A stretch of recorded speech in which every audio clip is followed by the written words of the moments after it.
গণঅভ্যুত্থানের মুখে শেখ হাসিনা ভারতে পালিয়ে যাওয়ার সাথে সাথে ডুবে যায় আওয়ামী লীগের ক্ষমতার নৌকা।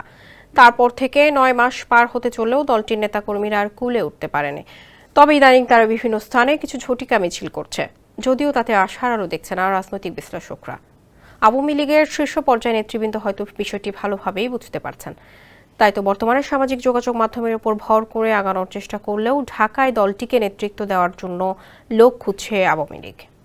দীর্ঘ ১৫ বছরে আওয়ামী শাসনে দলটির বিরুদ্ধে অর্থ পাচার, গুম, খুন, নির্যাতন এবং গণহত্যা চালানো সহ নানা অভিযোগের পরেও কাদের হাত ধরে তারা রাজনীতিতে সক্রিয় হতে চাচ্ছে তা নিয়ে বিস্তারিত থাকছে প্রতিবেদনে।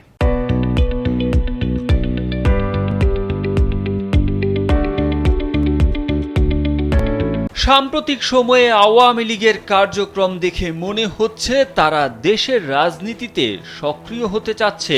তবে জুলাই গণ অভ্যুত্থানে হত্যাকাণ্ডের অভিযোগ ও ফ্যাসিবাদের তকমা এড়িয়ে দেশের রাজনীতিতে আওয়ামী লীগের সহসায় ফিরে আসা সম্ভব কিনা, সেক্ষেত্রে দলটি কার হাত ধরে সংগঠিত হবে?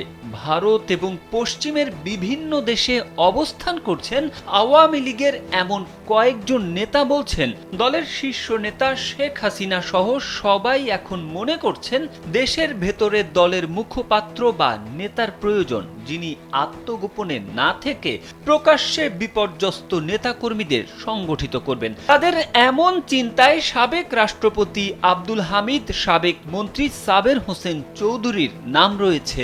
কিন্তু গ্রেপ্তার মামলার ভয়ে এবং প্রতিকূল পরিস্থিতিতে তাদের কেউ এখনো সাহস করে এগিয়ে আসেননি। দেশের রাজনীতিতে সক্রিয় অবস্থানে ফিরতে আওয়ামী লীগ তাদের নেতৃত্ব তৈরির চেষ্টা করছে, কিন্তু তা বিকল্প নেতৃত্ব নয়।